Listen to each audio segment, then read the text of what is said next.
Hi. Now I made my AI cars go around the track, and the track was oval. And what I want to do now is I just want to make a second track that is not the same as the first, and I want to see if the brain that was created on the first track, if the cars will know how to drive on the second track that I'm going to make. So I'm going to go into Blender here, and I'm just going to make another track. Let me delete the camera and the light. Press X, or do I just say delete? So the cube there. So one of the first things I'll do here, I'm in object mode. I'm just going to add a curve, and I'll just do a circle. And right now it's really small, so I'll just go to zoom mode, and I go on the white circles there, and I zoom out the circle to be larger. Okay, so I imagine the car is about the shape of that block, so my track could be about that size. Now with the Visor circle selected, I'll switch to edit mode on the Visor circle, and now I have some control points. So let's make a track that has some more curves to it. Let's just take one of these points here, use the move icon, the move control, or the move tool, and let's make sure that we have a track that has like curves in two directions. So I'm going to pull that down there. And then let me select this, hold the control key and select these 2 points. And somehow I think it's picking everything. So control, click, click. Okay, click that and shift click, click that. Okay, there we go. I just have those 2 points there. And now I'm going to make a track that has a shape like this, like a U curve in it. And just for some more variation, let's take this one here and just have the curve be a little bit different on this end here. Or maybe like, nope, let's make it like this. Just to give the track some more variations, so the curves aren't all exactly the same. All right, so I'm using the Visor curve to kind of outline the curves of the track, but it is still flat. Now I'm going to take the cube and I'm going to apply the cube to the Visor curve. So go back to object mode, and I'll select the cube this time. And with the cube selected, I will go over here, click on the wrench icon, which is the modifier, add a modifier for an array. Okay, and you can see how the cube added another cube thing there. It's basically going on a fixed count, which I could add more or less cubes. So that's the array modifier. And another modifier I'm going to add is the curve modifier. It's a deform modifier, curve. And then over here in the curve modifier, it's asking me what object do I want to follow as a curve. So I'm going to click this, and I'll pick my Visor circle. And hey, where'd it go? It went up there. It went up there to start following the curve. So let's just change it from a fixed count for the array and make it fit the curve. And I've got to pick the curve. Bam. So now that shape is following the curve. Great. Now to make that shape more into like a road, let us just take, I still have these modifiers here, but if I click on the little TV set, it's kind of like showing it without that. Showing it without that. Now I'm just going to turn this cube more into the shape of a road segment. So I have the cube selected, and now I'm going to go to edit mode for the cube. Okay, so first thing, let's just try to get the shape a little bit wider. So the road can have some width to it, and then a little bit flatter.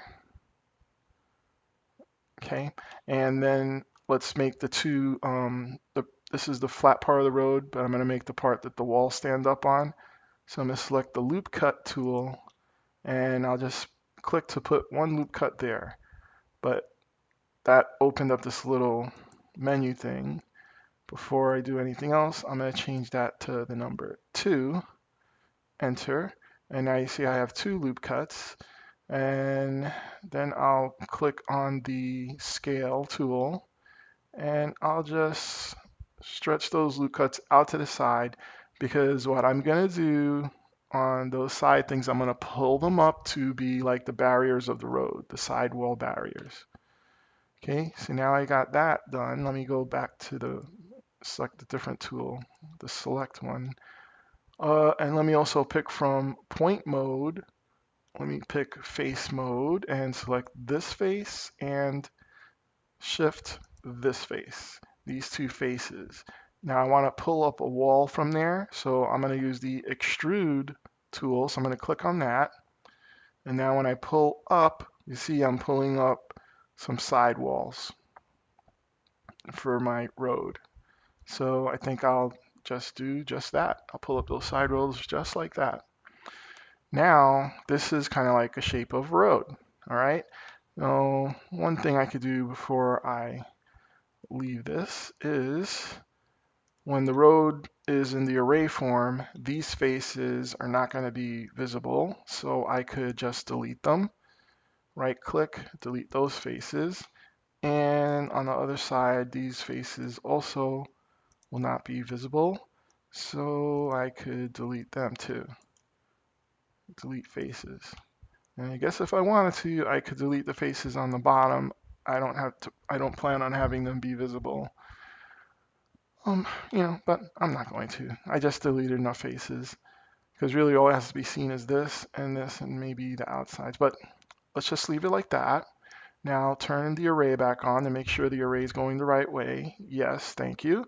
And then turn well, there's one thing here. See, when I'm looking at the road and it's just like straight like this, sometimes I put a little notch in the road to help emphasize that, you're moving. So let me just turn that back off again. And let me do one more modification to my shape, my road segment shape. So I'm going to pick loop cut again. And I'm going to do a click right there. And again, I'm going to do 2 cuts. All right, and I will do the scale tool again. And I just want those 2 cuts to kind of be close together.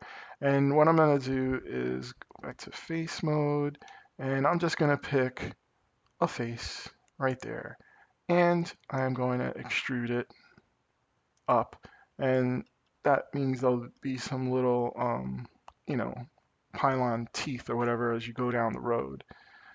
I should have done it to both sides, but whatever. I'll pick this side here too, and I'll just pull that up a little bit too. All right. That way, when I put the array back on, as you're driving down the road, you feel a sense of motion, because otherwise there's nothing different. And then put the curve back on, and oh no, why isn't it curving like it was before? Like it did last summer. Curve, curve. Oh, I think it's because I'm in edit mode. Go back to object mode, and there it goes. So I got the curve on, I got the array on, and now you can see what it looks like. Ooh, look, that's a very tight curve right there. It's like, so maybe I could change oh, and right here, it's intersecting. It's okay.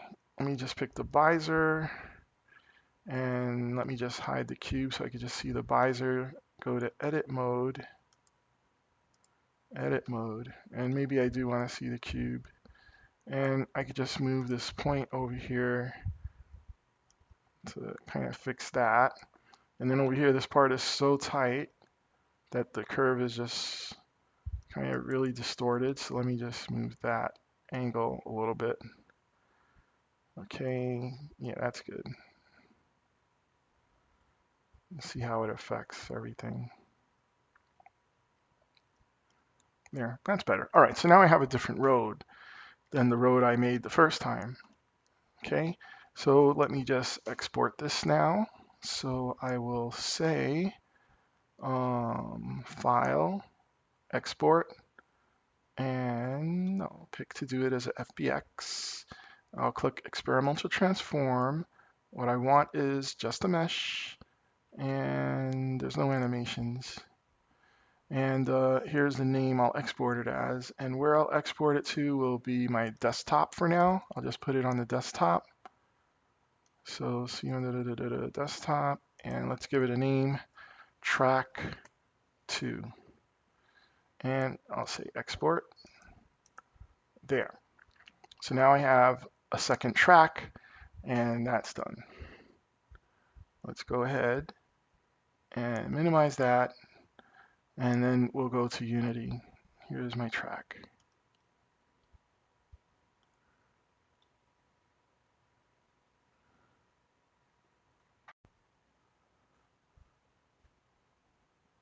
I also still have the car from last time, so I could bring the car there. And the prefab of the car from the last tutorial, so I put that. So I have a new track, and I still have the same car. Let's open up the Unity project, and let's see if we could use the brain that we trained in the last video on a new track without training it on the new track. And let's see if the brain works. So the last tutorial, that was Auto Drive 4. So we're gonna open that. What's going on here? Oh, it's opening. Okay. Hello, old project. Let's see you work. Here's a scenario of my training situation. You open up. There you go. And here's all the cars. Do they have the brain on them? Let's see. I think they do. Select them all. Yep, they all have the brain. So let's just see these cars run around the track with the brain that was trained on this oval track. Just gonna press play and see that. And there they go, lining up kind of like NASCAR, making their way around the track. And they should come around and do a lap without crashing into the walls because their neural network brain was trained properly. Oh, look at that, he's close. But they all made it around, they all did a lap. That's great. Now let's do another scene where we use another track. So file, new scene. I'll use this new track that I just made, create, and let's save this one as track 2. Save as, in scenes, track 2, enter. And let's get the objects in here. I think here's the models folder. See, I still have my car, I have my track, and here is track 2. Actually, the old one, I called it track 3, but hey, whatever. And that, there you go, is loaded up. Now let's throw this into the scene. Bam. Let's just reset its position. Let's give it a collider, physics, mesh collider, and what else did I have to do? Oh, yeah, I had to give it a material. So I kind of gave it this. All right, the scale and everything is kind of different, but there you go, there's a material. And what I did in the other scene, let me make this a scenario here, organizer, game object, create empty scenario. Boom. Put the track 2 in there. Let's put the ground. So the ground will actually be a cube. And I'll just make the cube big, 200. It seems 150 by 200. Woo, too big. 150. Yeah, it's big enough. Okay, covers the floor and covers the track. It's kind of bright. Let's just make it darker. Boom. All right, so now we're starting to have the track and the asphalt. All right, so let's put some cars. So here in the assets, here's my car prefab. Let's put him in there. Oh, let's see, which way is forward? That way is forward. So I guess we're gonna start we could start the driving. Well, let's just start it right here, going up this way. So let's put a car there. And, I could turn them around. Turn around, bright eyes. Bam. And there's no checkpoints. So let me put a bunch of checkpoints in here. So let's get a create empty checkpoints thing. Put checkpoints script on it. Bam. And this is going to be checkpoint. The track is going to be barrier, and it's going to be on the obstacle layer that we made from before. Checkpoints, they're going to be an obstacle layer. That's static. Track is static. And the cube, which is the road, that's also static. Okay, so the car, hey, what you doing out there? Come in here, car. Come in here, bam. And the wall. So we're going to need checkpoint walls. So, oh yeah, they're very transparent. But let's just put that a checkpoint wall there. Bam. And I don't think it went in. Let me zoom in closer. This is my wall. Wait a minute. This is just a material. Materials, get ye in here. Get you in here. And get you in here. I don't think I made a checkpoint prefab. All right, so that's easy. All I have to do is create a quad. And then look for it. There it goes. And let me just relocate it. Relocate it over here. Zoom in. This is going to be wall 0. Enter. And the material that I saw before, this transparent material, I'm going to put that on the wall. Okay. And what happened to my road? Why? Oh, the road is there, but it has to come up a little bit so that it is the road. No. Oh, I get it. It's just because I'm selecting one object over the other. It's gonna make it hard to see. So here I have a checkpoint wall. It's oops, is it below ground? Yeah, it's below ground. It's also kind of hard to see it. There, here's the rendered side. A quad only renders on one side. Let's size this thing up. Let's stretch it out as wide as the road segments are. And let's also make it a little bit taller, just to make sure that the car will always detect it. Right, car? Bam, you detect it. Okay, good. So now, what we have to do is copy this road all around the whole world. So that's 1. Control D. 2. Oh, also on these wall objects, let's just put a little dot so we could see where they are. And let's make the dot blue this time, since the road has got a lot of yellow. Come on, click you, dot. There we see dot, dot. And let's rotate this one a little. The road's starting to, let's always have it follow the turn of the road. Oh, I think I should turn it even more.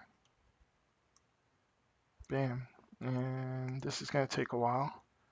Control D. No, Control D. Bam.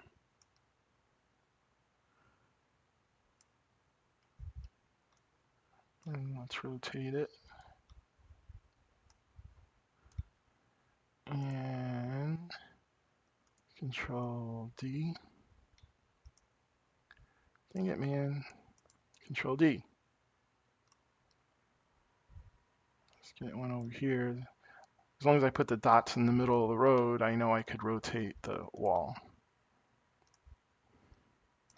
So, the reason I had the checkpoints is because they Oh, you know what? Let me just set this up. Let me select all those walls, convex trigger. That way the car could pass through them.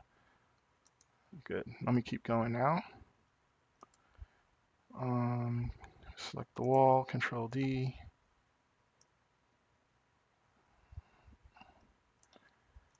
Curve. Start curving in. It's good enough for me. Control D. Come out of the curve. Rotate yourself a little.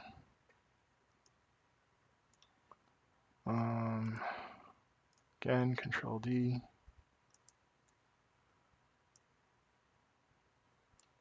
Okay, coming out of it.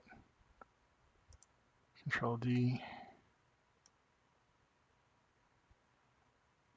There we go. Rotate yourself. Make sure this wall over here doesn't come across on the other side of the road. Control D. Control D.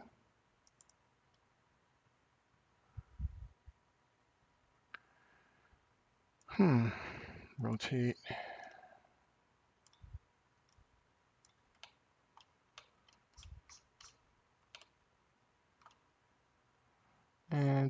And wall, Control D.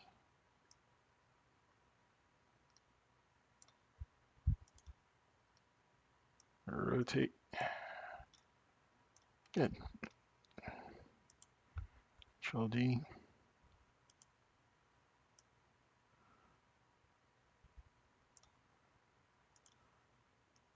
Rotate. Control D.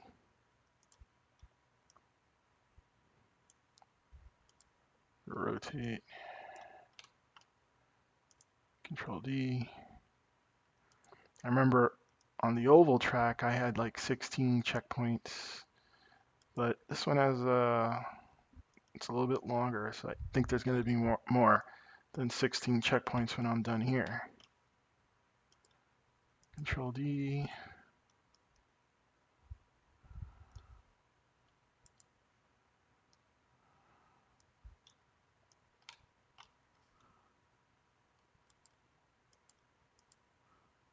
Control D.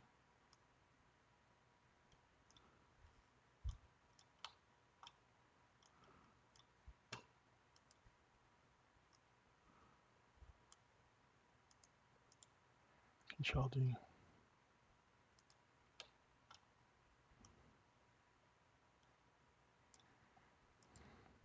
Now remember in my other tutorial, I wasn't sure exactly how many checkpoints are needed.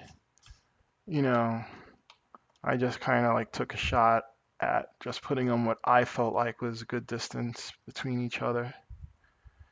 But of course I know there's such a thing as too many and probably such a thing as too few.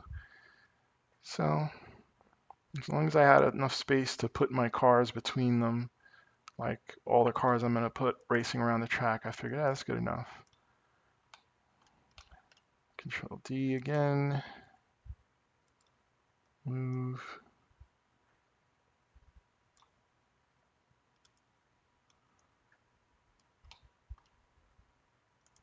Control D. Move. Rotate. Control D. Move.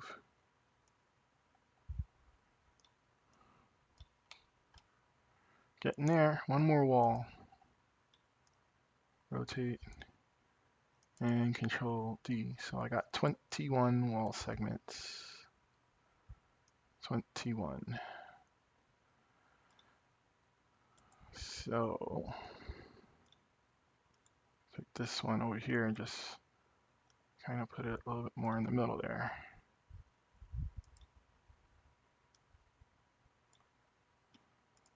There you go.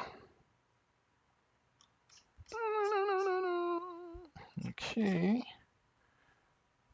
File, save. Now the checkpoints has a checkpoint script on it. I think I have to run it one time.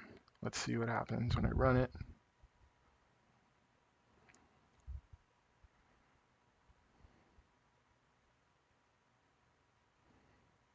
What's that car gonna do? I don't think I set the camera. Oh, I got an error down here. What's it say? It's something. It says mismatch between. Uh-oh. The brain that was trained has a mismatch between the vector observation size and the number of observations written. That's coming from a file in the ML agent package. All right, so that's not any code that I wrote. That's basically saying that for this car over here and the brain that it's trying to use, that the number of rays coming out of the car does not match the neural network brain that is using it. Let me save everything in my scene here, and let me just go and check the other scene, the original one from the last video, which is just sample scene was what it was named. And let's see what the cars in that have, because something is different. Well, this car is specifically one of the prefab cars, right? So let's just take this car and drag and drop it over here to turn it into a prefab and save the prefab right here. And that means this one is the copy. Let me get rid of that one. Delete. Delete. Oh, now all these guys are like, hey, I don't have a copy.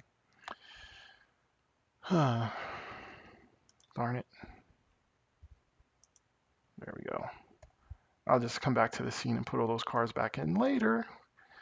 So now I got the car from this scene that the brain was trained off of. Now let me go back to track 2, the new track that we're making, and the scenario, and the car, which this car is now missing the prefab because I just deleted it.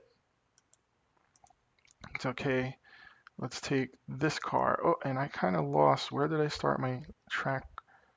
I think it's over here somewhere. I want wall 0 to be the first wall. Ooh, it's way over here. Okay, this is where wall 0 is. I want all my cars to be between here that I'm going to add in. So scenario, drag and drop a car. And the car is facing that way. Just turn you around this way. Okay, and let's make it a little bit more exciting than one car. So now I just make a bunch of copies of that car, Control D, use the move, and let me just put a bunch of cars, Control D, Control D, which is the duplicate command, Control D, Control D, Control D, Control D, Control D. Yeah, that's enough cars for this test. All right. This track's a little bit tighter if you look at it. All right. Anyway, so here we go. We got the track. Why can't I like see the cube? It is there. Okay, I hope when it renders that it. Let me see how it looks in the game view. It's there, but it's like it's hardly visible. I think I put the wrong texture material on the road. Let me put this material on it.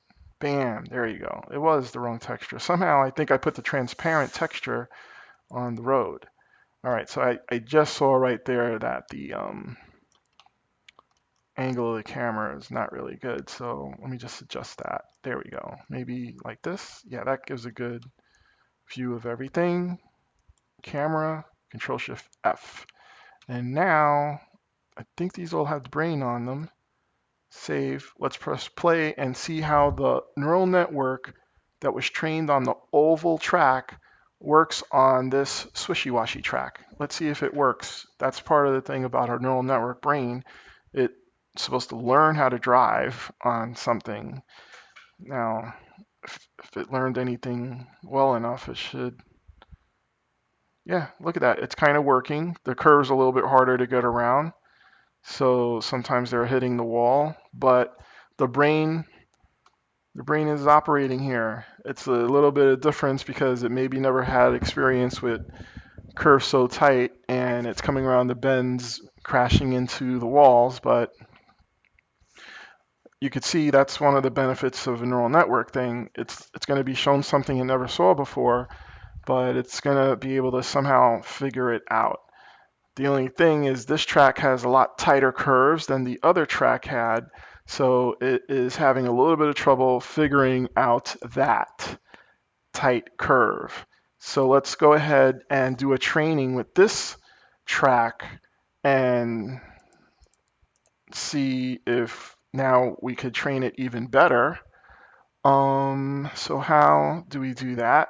Let's go ahead and open up the ML Agent library using an Anaconda prompt because we're going to have to run the library. So let's say conda activate, and I know my install of the ML Agent library, the environment, I named it ML Agents 16. Yeah. Okay, now let me change my directory to here. So let's just say show and explorer. Here it's the assets folder. Let me sorry, you don't see that screen. Here's the assets folder. Let me copy that address. And then in the window here, change directory to that address with a control V, enter. So now I have my ML agents running in the directory of my Unity project. I have the current folder set to that. And now I want to run the thing, ML agents learn, is it agents learn? I forget, agents learn. And then I could use force to overwrite the brain that's there. And I press enter. Oh, and I forgot something already. So let this time out. I forgot to take the brain off of the car so that it actually will. Okay, so I could either take the brain off the car, or I could say the behavior type is inference, I think. But let me just go with the tried and true way that I've always done before. I'm just going to take that brain off. And do I have enough time? Did this time out yet? Nope, it didn't time out yet. So now let me try to press play over here. Play.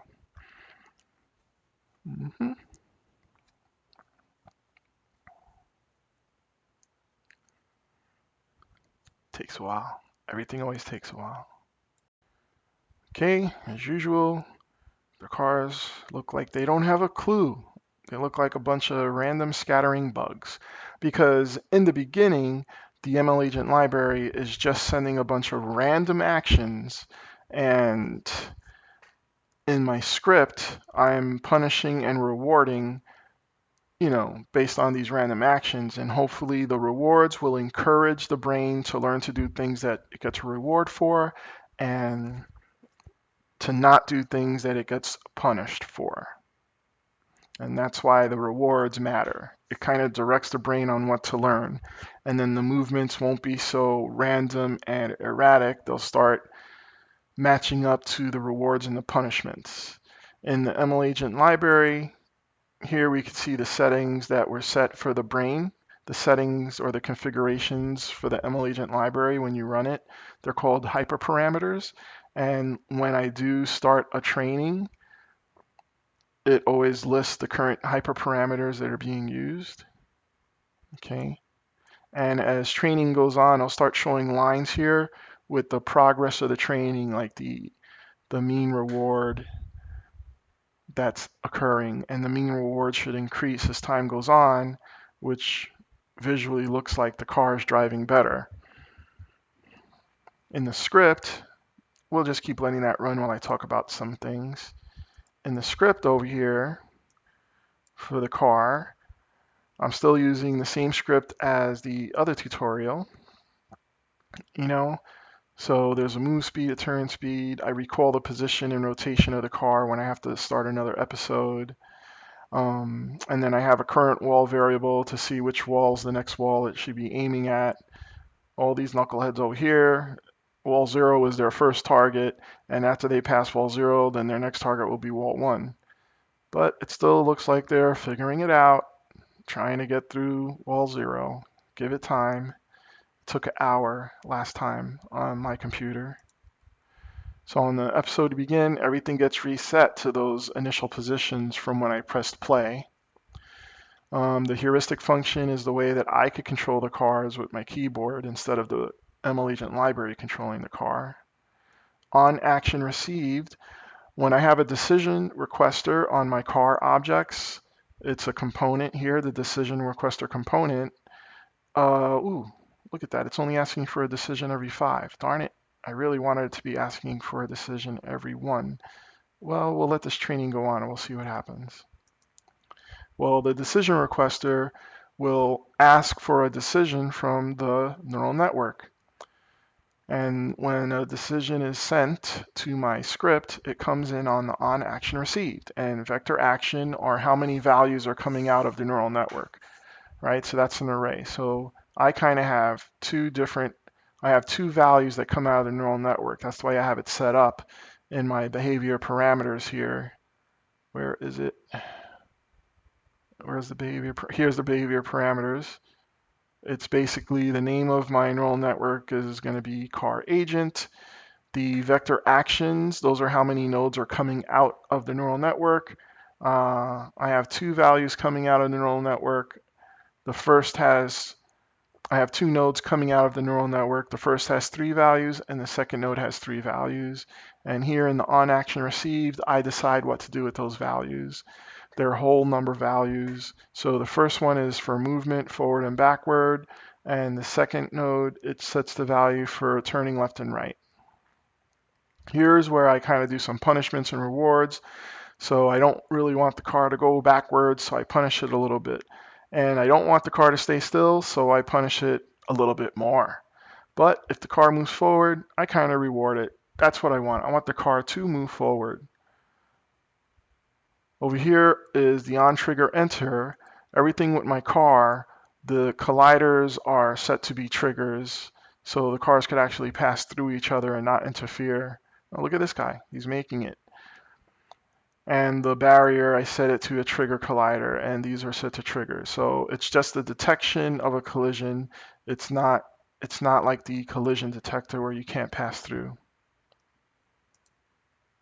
So if I hit the barrier, I punish it bigly, and I end the episode, so it starts a new episode to train. If I pass a checkpoint, and the checkpoint is the one that I'm supposed to pass through next, then I add a reward, and I get the next checkpoint wall. I get the name of the next checkpoint wall. So that's the thing the script's doing. Let's go back now and check with the cars. So some of them are making it through the first checkpoint. They're still having a lot of trouble, but that's okay. I expected that because it took an hour last time. I'll pause the video and keep checking on the progress. In the ML agent library, we have one progress report. Okay, so at 300 seconds, we have a mean reward of -6. Good, good. We'll check in every couple of moments.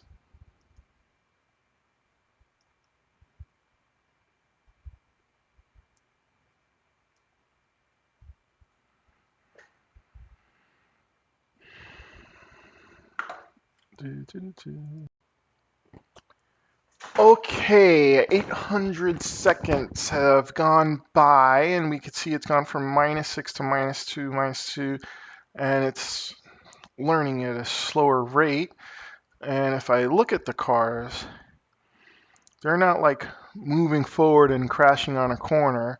I think this thing here where I forgot to set the decision requester to 1 may be a little bit of a problem. So I'm going to stop the training and I'm going to fix that.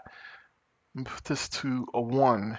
Another setting that I maybe didn't speak about, but it's very important, is these raycasts that are coming out from the car. They are part of the ML agent components. So the ray perception sensor 3D is a sensor I'm using. It detects the barriers and the checkpoints, things that are tagged, those.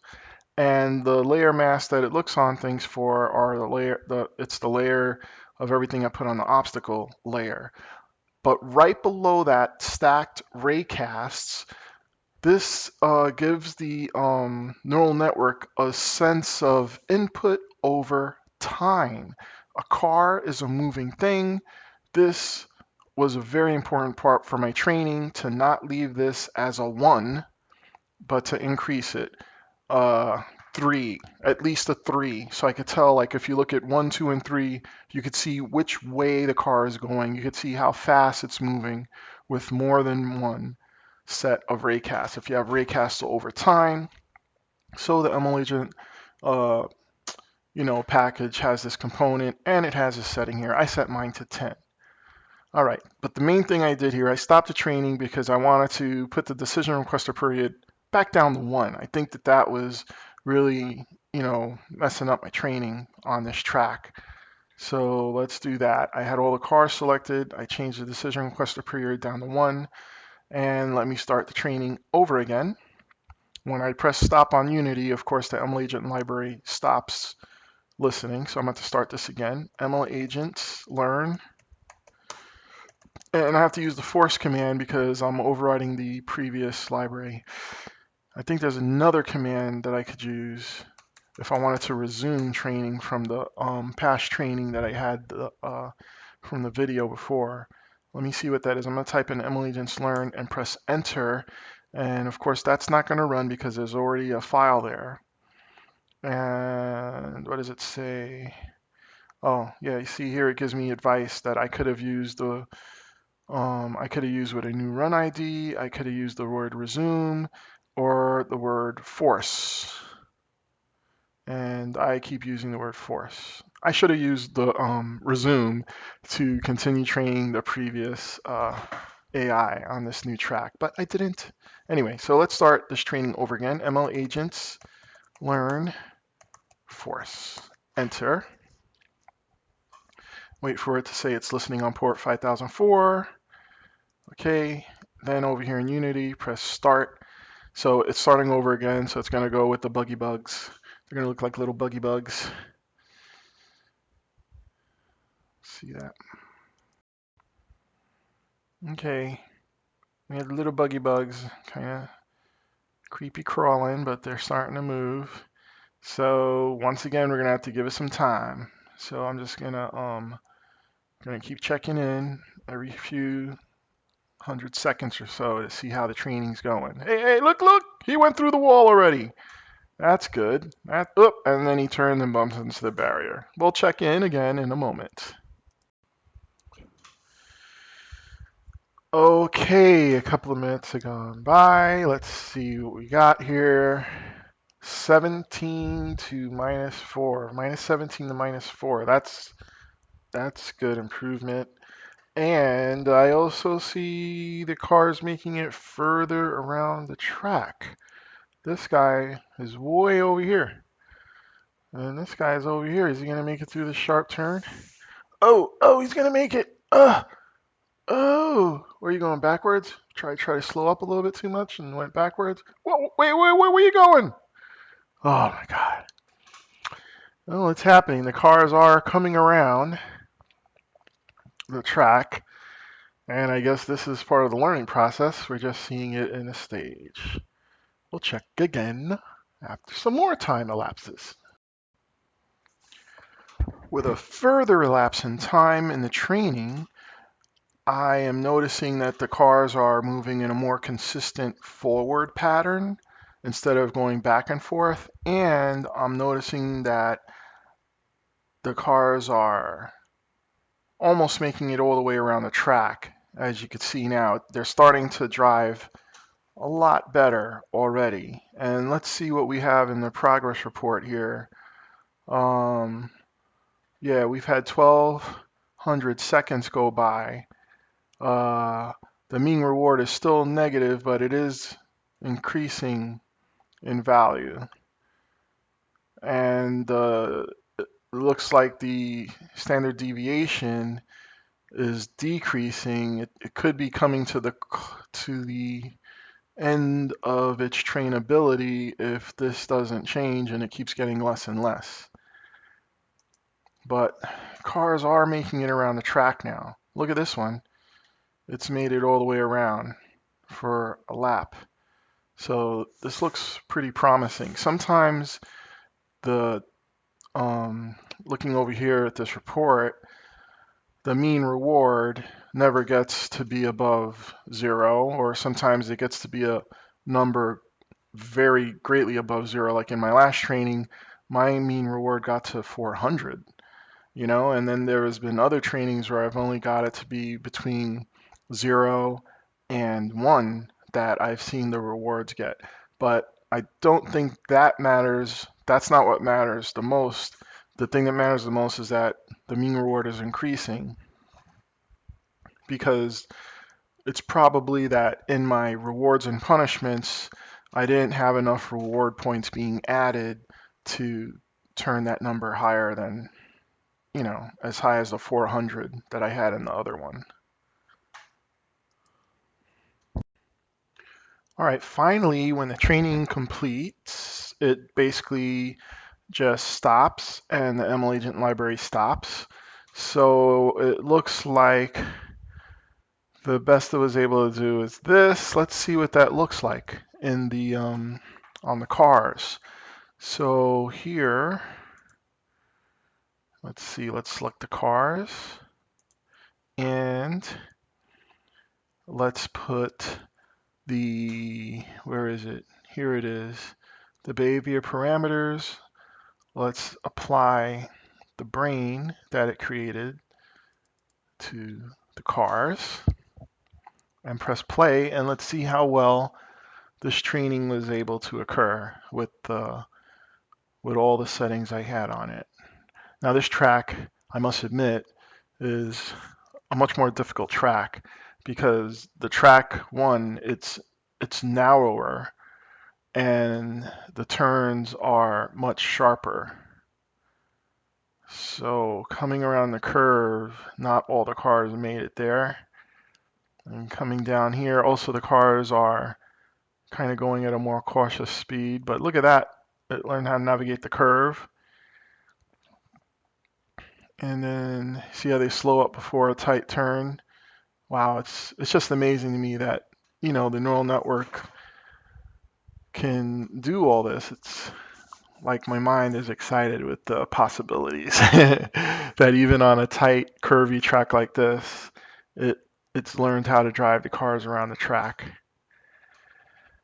Yeah, I'm making a racing game. That's what I'm doing.